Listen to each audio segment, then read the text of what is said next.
엠마우스라고 하는 그 자선단체가 있는데요. 저희 동네도 요 밑에 있었습니다. 집이 새로 건물이 들어선 바람에 철거가 됐는데, 프랑스에서 빈민구호 공동체였습니다.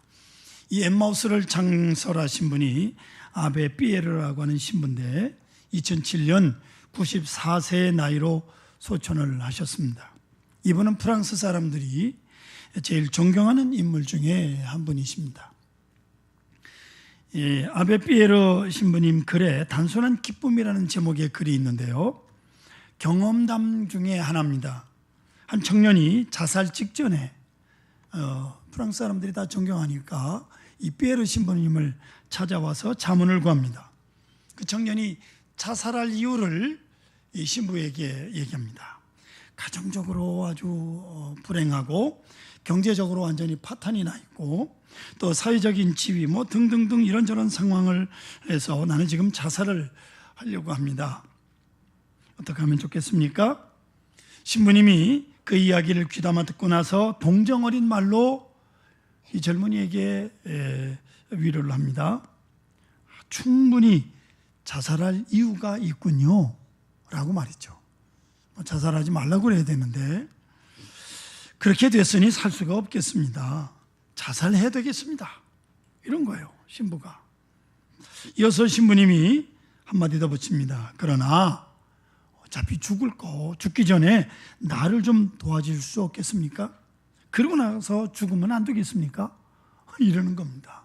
죽으려는 사람에게 혹 때려갔다가 혹 붙인 셈이 된 거죠.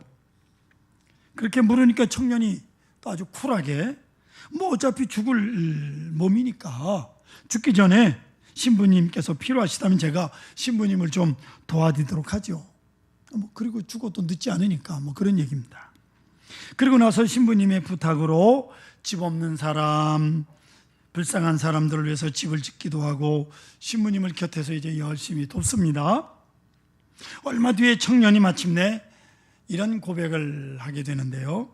신부님께서 제게 돈을 주셨거나 내가 살 수 있는 집을 지어 주었거나 이렇게 베푸셨더라면 저는 다시 자살을 시도했을 것입니다.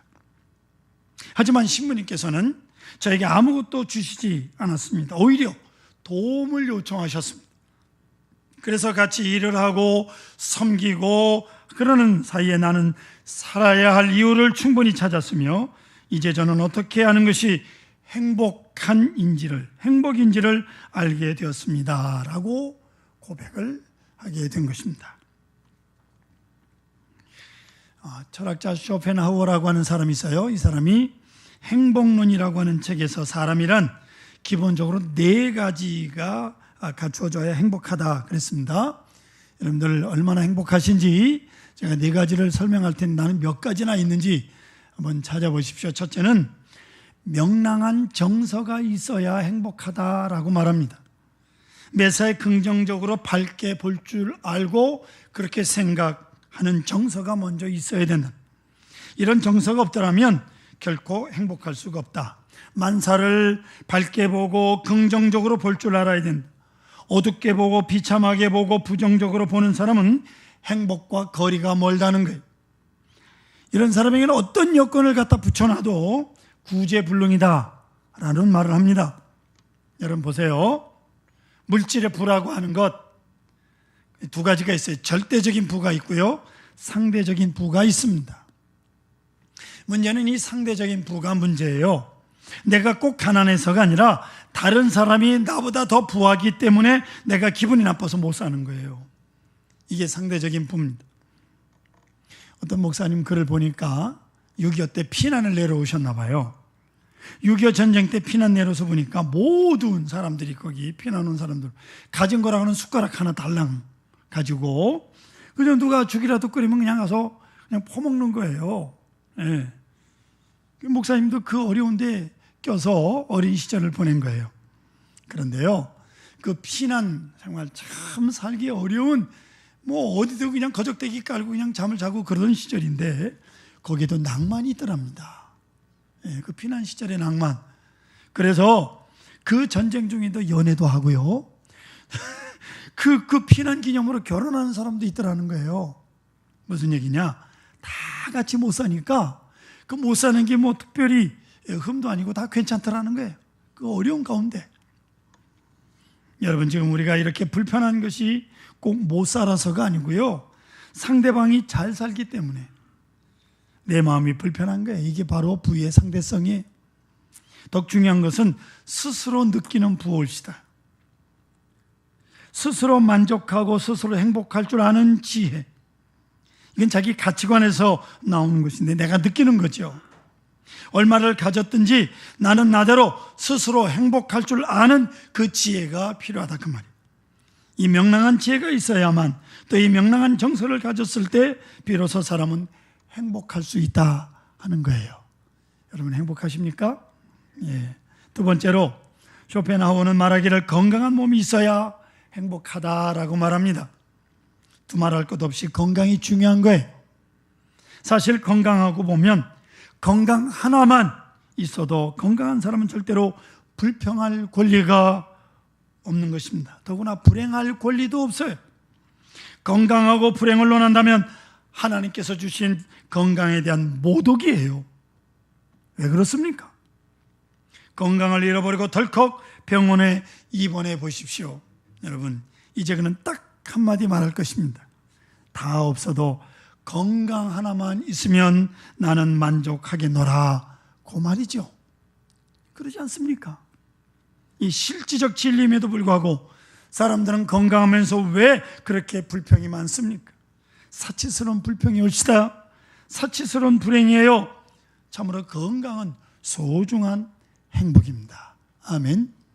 여러분, 오늘 그나마 교회 나오실 수 있는 거 행복하신 줄로 믿으시길 바랍니다. 세 번째로 정신적 평온이 있어야 행복하다고 말합니다. 이거는 만족을 아는 정신적 자세를 말합니다. 사람은요, 만족을 알아야 돼요. 사람 부득불 이만하면 충분하다라고 하는 제 나름의 한계를 정해야 됩니다. 한 끼의 소찬에 대해서도 이만하면 행복하다, 이만하면 넉넉하다 하는 그 마음이 행복인데, 바로 이 이만하면이라고 하는 그 한계를 내가 정할 줄 모르는 거예요. 저는 어제 저녁 우리 집사람이 새우볶음밥에 오이지를 탁 내놨는데 얼마나 맛있게 먹었는지 몰라요. 저녁 한 끼 잘 먹었습니다. 행복하게 먹었어요. 여러분, 가지면 더 가지려고, 또 더 가지면 더욱 더 가지려고 하고, 높아지면 더 높아지려고 하는 끝도 없는 생각과 욕심이 문제예요. 욕심. 이런 사람은 영영 불행할 수밖에 없어요. 스스로 한계를 정할 줄 아는, 만족할 줄 아는 지혜가 필요한 겁니다. 아프리카 나이지리아에 가서 의료 선교를 하는 미국인 어느 의사 선생님께서 아침에 하도 바깥이 시끄러워서 창문을 열고 내려다보면서 많은 생각을 하게 됐다는 거예요. 아프리카의 그 가난한 어린아이들이 그 의사 선생님 집마당에서 노는데 얼마나 재미있게, 얼마나 행복하게 노는지, 아이들이 이렇듯 천진난만하고 행복하게 노는 것을 자신의 나라 미국에서는 본 일이 없다는 거예요. 자세히 보니까 이 의사 선생님 쓰레기통에서 버린 깡통을 주워가지고 그것을 장난감으로 엮어서 노는데 그렇게 행복하게 놀더라는 거예요. 버려진 깡통 가지고 노는데. 예? 저희 자랄 때도 그랬어요. 깡통이 뭡니까? 깡통이 없어서 막대기 자치기 하면서도 재밌게 놀았고요. 그랬습니다. 자신의 나라 미국의 아이들은 좋은 장난감을 가지고도 저런 행복을 누리는 것을 못 봤다는 거예요. 성도 여러분, 무엇을 말하고 있는 것입니까? 만족할 줄 아는 정신적 자세가 중요하다는 것을 우리에게 말해주고 있는 거예요. 깡통을 가지고 놀아도 행복하면 그거 엄청난 행복이에요.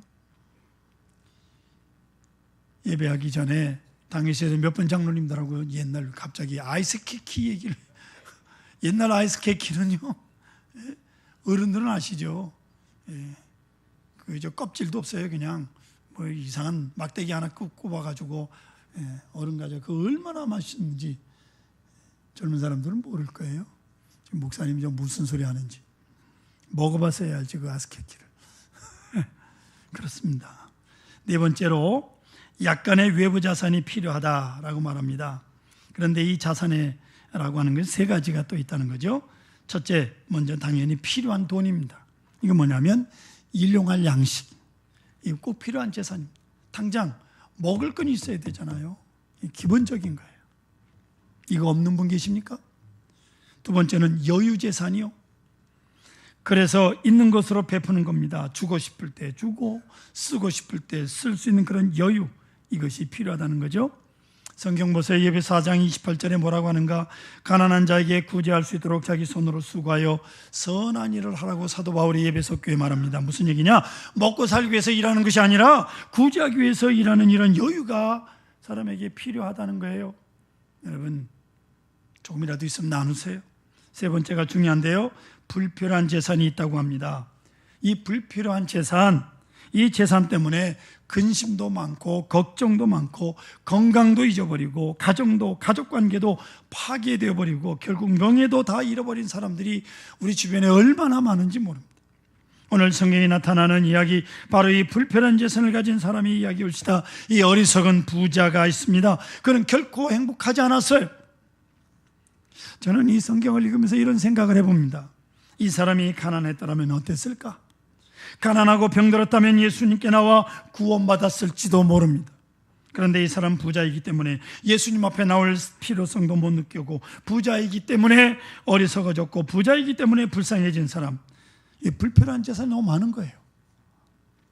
그 인격이 그것을 감당하지 못한 겁니다. 관리 능력의 한계를 넘어선 지나친 부, 이거 참으로 문제입니다.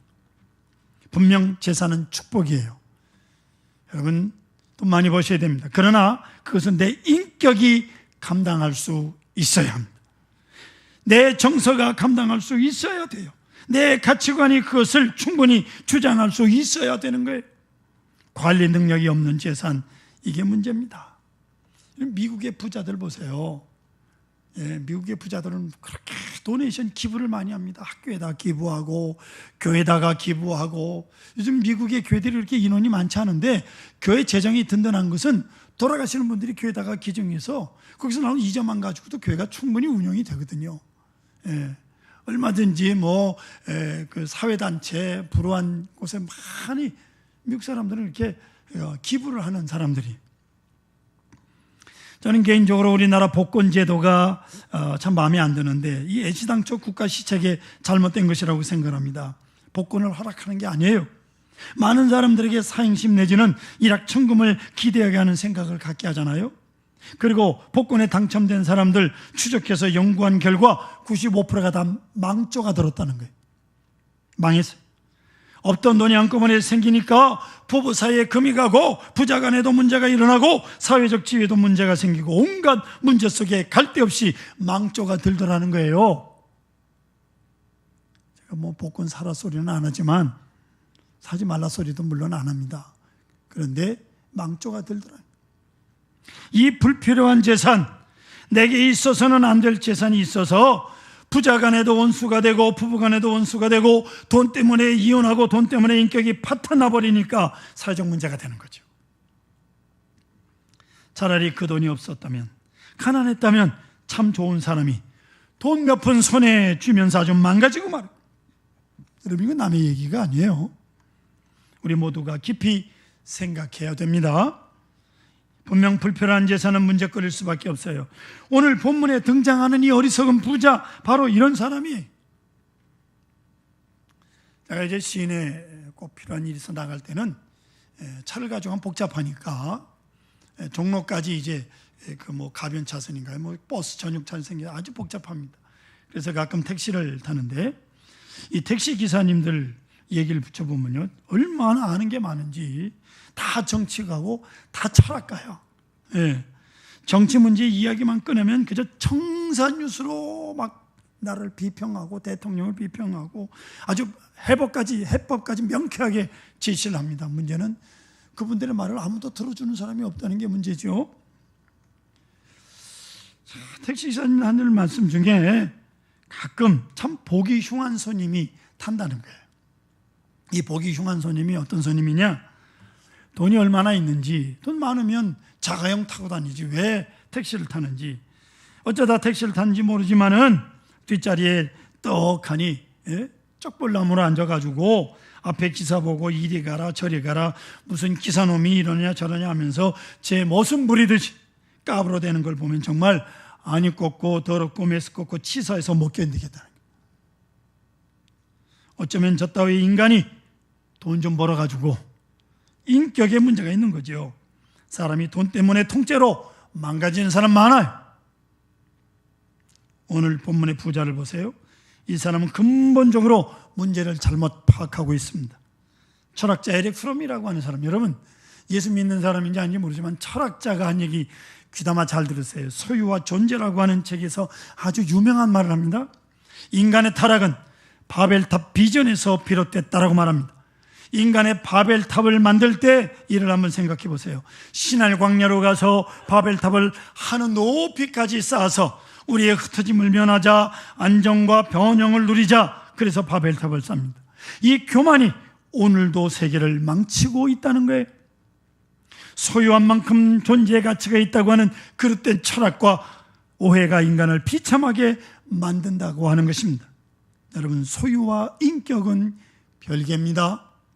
소유와 행복도 별개예요. 이거 분명히 아셔야 됩니다.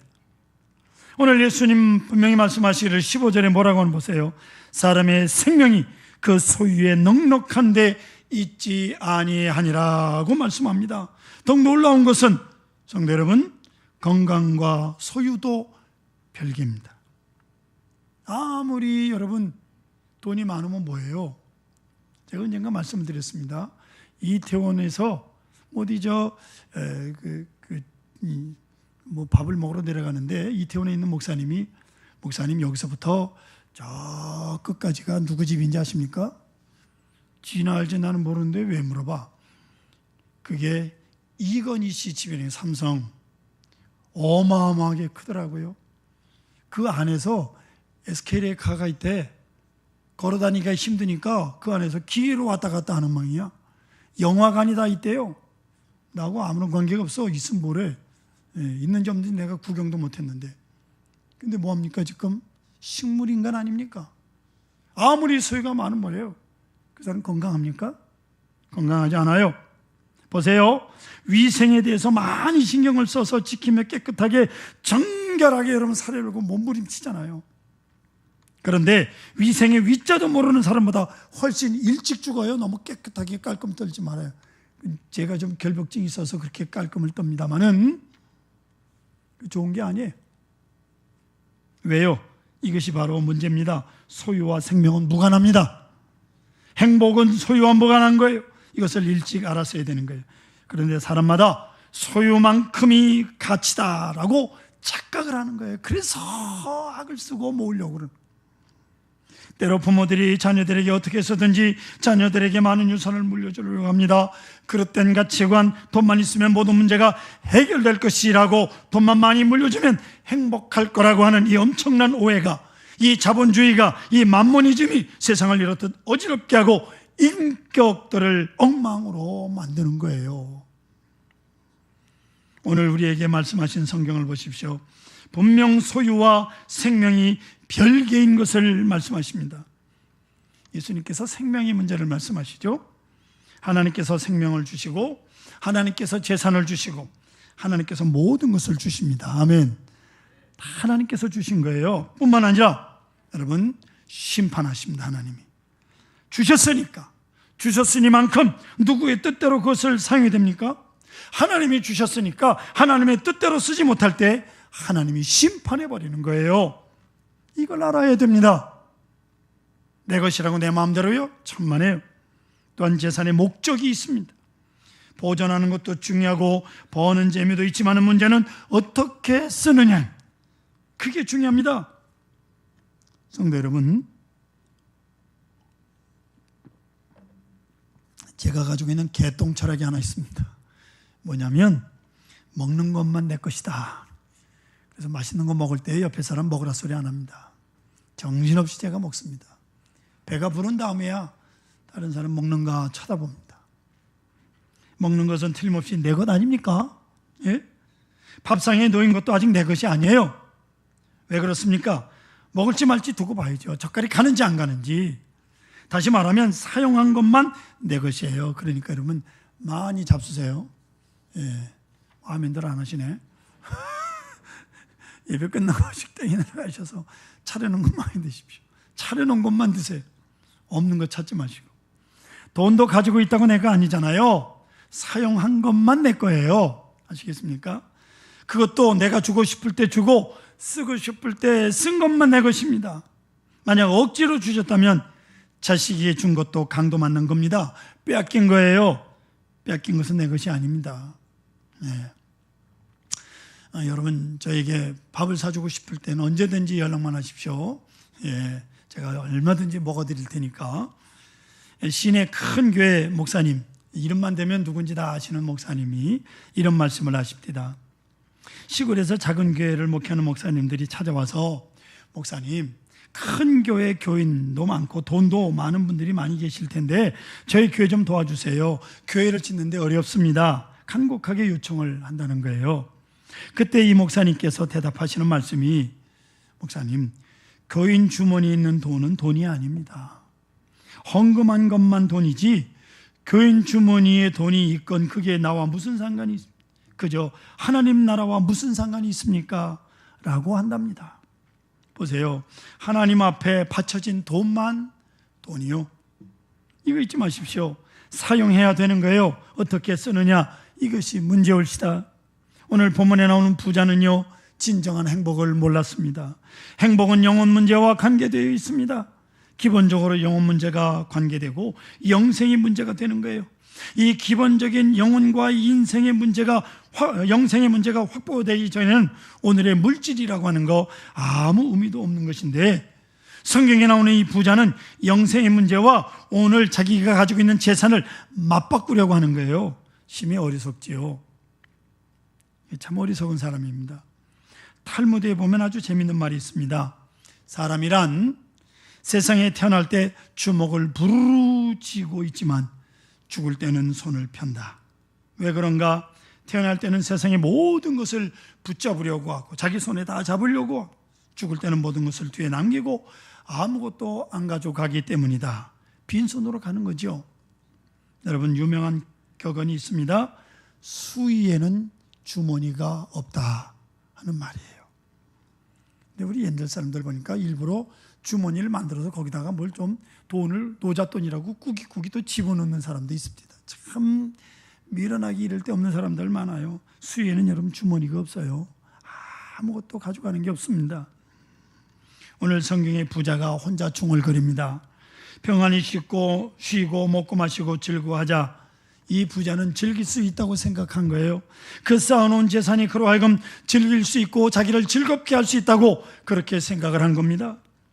오늘 성경을 잘 읽어보세요. 17절서부터 19절까지 보시면 심중에 생각하여 이르기를 내가 18절 내가 이렇게 하리라.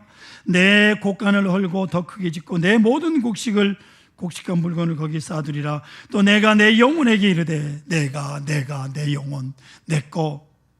여러분, 이 나라고 하는 1인칭이 본문에 6번이나 나옵니다. 아무리 나라고 소리 지르고 내 것이라고 몸부림친다고 해도 내 것이 아니에요. 하나님께서 말씀하십니다. 비우시면서 20절에 뭐라고 하는가 보세요. 오늘 밤에 내 영혼을 도로 찾으리니 그러면 내가 예배한 것이 네 것이 되겠느냐고 말씀하고 있습니다. 성도 여러분, 죽기 전에 다 쓰세요. 다 못 썼거든, 못 내하셨거든 유서라도 써놓으세요. 나 죽은 다음에 재산 이렇게 하라. 교회에 헌납하든지 어느 사회복지시설에 또는 여러분 졸업하신 학교의 장학금으로 해외 선교단체 기증하라고 말이죠. 이것도 안 해놓고 죽으면 그 쓰지 않은 재물이 하나님 앞에 갔을 때 걸림돌이 됩니다. 잊지 마세요. 다 쓰고 하나님 앞에 가세요. 여러분, 쓰고 남은 거 남겨놓으면 자식들 쌈박질해. 자식들 서로 많이 가지겠다고. 깨끗하게 통장 비워놓고 가야 됩니다. 뭐 비워놓고 갈 것도 없지만 하나님께서 주시고 하나님께서 소유하게 하시고 하나님께서 누리게 하셨으니까, 행복도 하나님이 주신 것이니까 하나님을 위해서 써야죠. 그래서 마태복음 6장 20절에 성경이 이렇게 말씀합니다. 같이 읽습니다. 오직 너희를 위하여 보물을 하늘에 쌓아두라. 거기는 좀이나 동록이 하지 못하며 도둑이 구멍을 뚫지도 못하고 도둑질도 못하느니라고 주님 분명히 말씀합니다. 예? 보물 하늘에 쌓아두세요. 그리고 오늘 본문의 21절 이렇게 말씀합니다. 자기를 위하여 재물을 쌓아두고 하나님께 대하여 부여하지 못한 자가 이와 같으리라. 이게 결론이에요. 여러분, 세상에는 두 가지 부자가 있습니다. 하늘나라를 위해서 재물을 하늘에 쌓아두고 하늘에 많이 쌓아둔 그런 부자가 있는가 하면, 땅에다 쌓아두고 쌓아둘 수 있는 줄 알고 그것이 걸림대에 아주 망가져버리는 부자가 있습니다. 비참한 인간, 돈의 노예가 된 인간, 거기에 목숨을 건 인간, 어리석은 사람들이죠. 사랑하는 성도 여러분, 하지만 내게 불편한 것이 없는지 한번 살펴보시고 부자들 되시기를 축복합니다. 아무쪼록 어리석은 부자가 되지 마시고 행복을 잃어버린 부자가 되지 맙시다. 정말 제발 지혜로운 부자 되시기를 바랍니다. 하늘나라에 대하여 부유한 그런 부자, 금생과 내생을 통하여 하나님의 복을 마음껏 누리시는 그런 부자들로 살아가시기를 간곡히 소원합니다.